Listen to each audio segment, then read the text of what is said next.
Conversar con el decano de la Facultad de Ciencias Económicas de la Universidad Nacional de Tucumán este tema de lo que está pasando de la economía argentina y de este tema de Estados Unidos.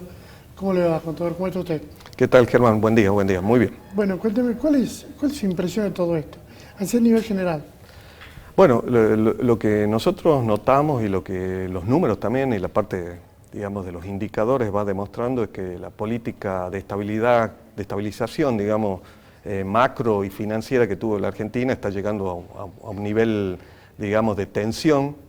Creo que es necesario pasar urgentemente a una política de crecimiento de la economía.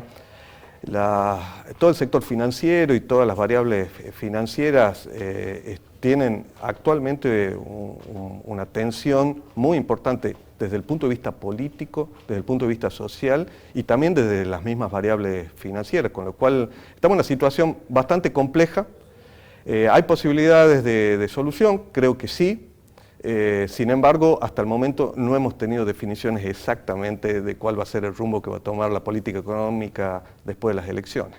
Y esta vinculación con Estados Unidos, esta intervención de Estados Unidos en el mercado local. Bueno, la intervención sin lugar a duda es una intervención muy importante, uno de los países económicamente más importantes del mundo. Sin lugar a duda también ha demostrado, en este caso el gobierno de Estados Unidos, tener una predisposición a colaborar, digamos, con la política de estabilización que tiene el gobierno. Ahora, eso no es una solución tampoco de largo plazo, es una solución de corto plazo. Hay que ver exactamente también cómo se va a terminar estructurando estos anuncios que están diciendo. Si bien se ha anunciado el swap de 20.000 millones, hay muchas letras chicas, digamos, de ese acuerdo que todavía no están definidos. También ha anunciado la política de compra de bonos de Argentina. De hecho, la semana pasada ha realizado algunas compras. Sin embargo, no sabemos exactamente hasta qué monto ni en qué condiciones, si van a ser siempre en condiciones de mercado o en otras condiciones que podría establecer el Tesoro de Estados Unidos. Entonces, por lo pronto, a simple vista, el anuncio, sin lugar a dudas, es un anuncio importante, pero no resuelve los problemas de fondos que tenemos, que son los que deberíamos estar discutiendo hoy en día. Como usted dice, no se sabe hasta cuándo va a ser o cómo va a intervenir, pero está interviniendo ya directamente, comprando pesos. Sí, exactamente. Es una política bastante poco frecuente en el Tesoro de Estados Unidos. De hecho, hace unos días estaba viendo las cadenas internacionales y tiene críticas de todos los sectores internos en Estados Unidos, tanto de los republicanos como de los demócratas. Con lo cual es bastante novedoso ese tipo de intervención, si bien el gobierno de Estados Unidos en muchos otros países ha tenido intervención con diferentes esquemas financieros y económicos. Pero este es un caso realmente particular. Por supuesto, a la Argentina en ese sentido y sobre todo al mercado financiero le conviene, pero vuelvo a repetir, son soluciones de muy corto plazo que no nos solucionan el problema de fondo que nosotros tenemos, el problema de crecimiento de fondo que tenemos, el problema de inversión que tenemos en Argentina. ¿Y China? China es un gran jugador a nivel mundial. De hecho, hoy en día estamos en una guerra comercial entre Estados Unidos y China. China viene creciendo a tasas que realmente poco frecuentes para las economías mundiales, es un motor en las economías. Yo creo que ha sido muy buen aliado también de Argentina en los últimos años. Yo creo que Argentina tiene que tener una política amplia de comercialización, tanto de comercio exterior como de importaciones con todos los países. Nosotros tenemos que pensar desde Argentina, digamos, y desde Latinoamérica, y tenemos que comercializar con todos los países y encontrar puntos de contacto donde podamos ganar ambos países y que realmente esas acciones que realiza tanto China, Estados Unidos, los países de la Comunidad Europea también, que han sido grandes inversores en Argentina, esas políticas que llevan a cabo en Argentina sean beneficiosas para los argentinos. Eso es lo que tenemos que estar pensando. Claro, pero ¿cómo ve? Usted cuando mira o analiza, ¿cómo sería la salida? Urgentemente tenemos que tener una política de inversión. Bien. A ver, para hacerlo en contexto, nosotros tenemos una frazada chiquita, que sería el PBI, digamos que es el nivel de producción que tiene el país. Nosotros necesitamos crecer el PIB, nosotros necesitamos que esa frazada sea cada vez más grande para que cubra más aspectos, ¿ya? Entonces, para que esa frazada crezca, tenemos que ser o más eficientes con los recursos que tenemos, que es relativamente difícil y que lleva mucho tiempo, por ejemplo, con la incorporación de nuevas tecnologías, de nuevos sectores industriales, de desarrollo de nuevas áreas industriales. Otra alternativa es que tengamos inversión directa extranjera, que hace que esa frazada, digamos, se haga cada vez más grande y eso genere mayor bienestar. Básicamente tenemos esas dos alternativas. Una alternativa de más largo plazo, bien, que es la eficiencia, mejorar la eficiencia, tanto del sector público como del sector privado, y otra es recibir inversión extranjera que traiga a su vez la tecnología, que desarrolle nuevos sectores y que permita el ingreso de dólares a la Argentina, que nos está faltando para el sistema bancario y para el sistema financiero. Entonces, si a mí me preguntan, deberíamos ir en ambos sentidos. Sin embargo, la que mayores resultados en el corto plazo tendría es que tengamos inversión directa extranjera en los próximos años y esa inversión se traduzca en más trabajo, en más industria, en más dólares para el mercado financiero, que haga que crezca el país. Hace una semana atrás, entregaron el Premio Nobel de Economía. Y básicamente lo entregaron a quienes están estudiando cómo hacen los países y cuáles son las fuentes de crecimiento de los países. Y hoy en día, la fuente de crecimiento más relevante para los países es la innovación.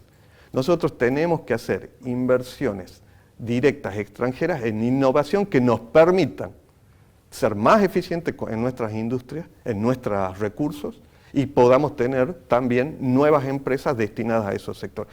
Yo creo que ese es un camino por supuesto muy difícil, un camino de mediano a largo plazo y que requiere sobre todo el consenso general también. Que eso es un aspecto que si bien en la economía no lo estudiamos, porque en la economía estudiamos los números básicamente, esos números están influenciados por una sociedad que dice que eso es lo correcto y que necesita tener bienestar para que pueda apoyar esas políticas. Está bien, pero hasta aquí la macro buena, pero la gente no llega a fin de mes, está muy endeudada. Hoy se publica un informe de la cantidad de deuda que tienen los argentinos. No llegan a fin de mes y están endeudados, los otros mitad de mes terminan endeudados. ¿Cómo? Está bien la macro, estamos bien explicados, pero no la otra no se resuelve. Sí, exactamente. Tenemos un problema de derrame de bienestar, digamos. O sea, la macro se ha estabilizado los indicadores, pero como no ha habido crecimiento, ese bienestar no se lo puede palpar. Aparte, hay un problema en el crecimiento. Yo puedo tener un país que crece con tasas, digamos, a tasas chinas, a 10, al 5% anual, y sin embargo también las personas pueden ser que no reciban esos beneficios.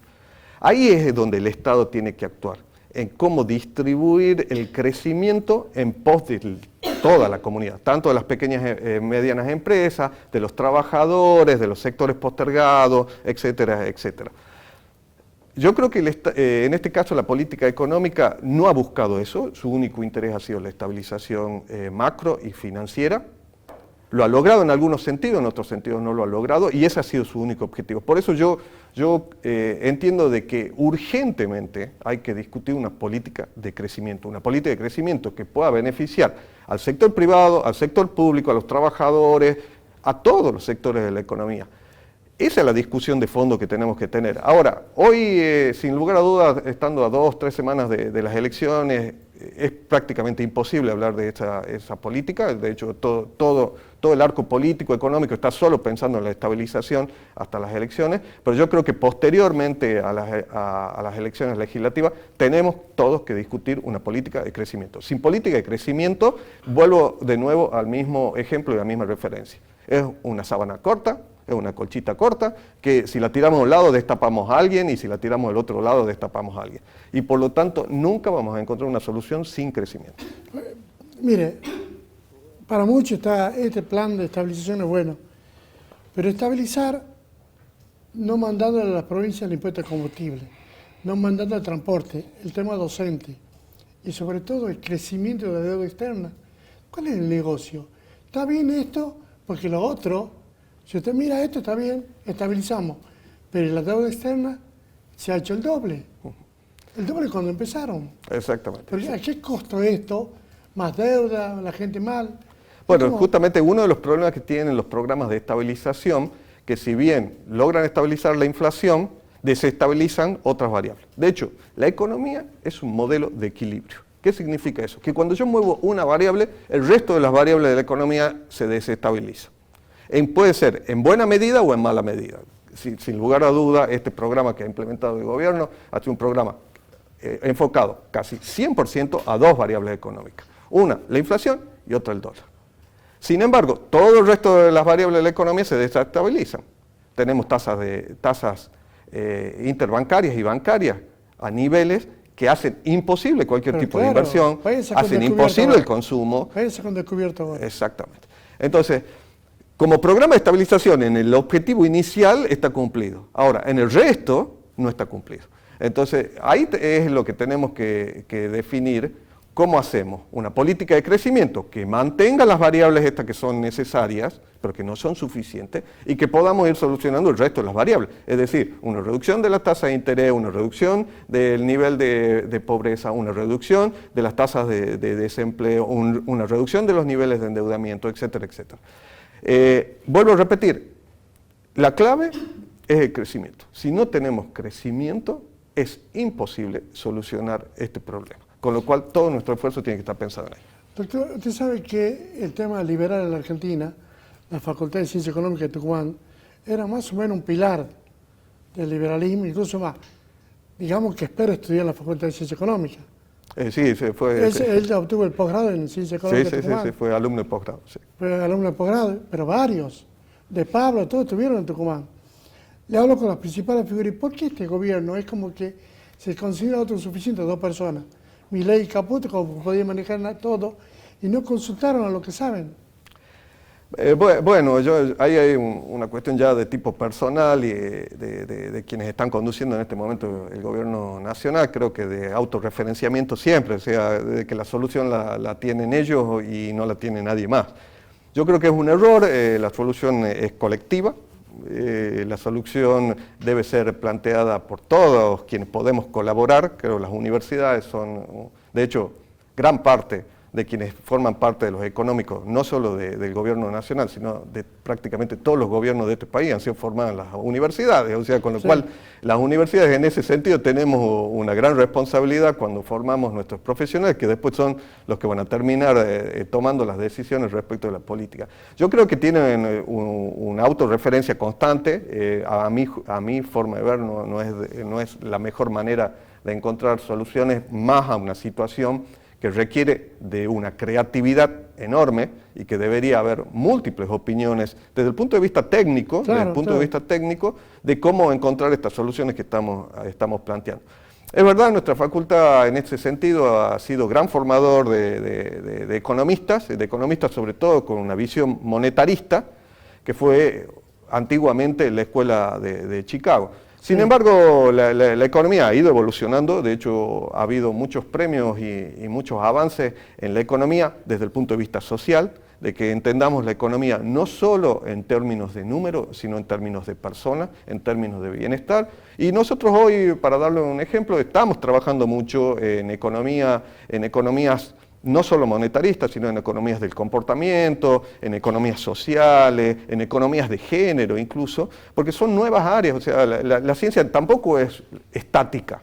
La ciencia va creciendo y va creciendo del aprendizaje que se va teniendo de la ciencia y de las técnicas que estamos aplicando. Y bueno, los últimos, yo diría, 40 años, la economía ha empezado a tener una visión también mucho más social, donde ha puesto a la persona en el centro del estudio y no al número dentro del centro del estudio. Y bueno, creo que también en ese sentido el gobierno y la política económica tiene que ver a la economía poniendo a la persona en el centro de todas las acciones.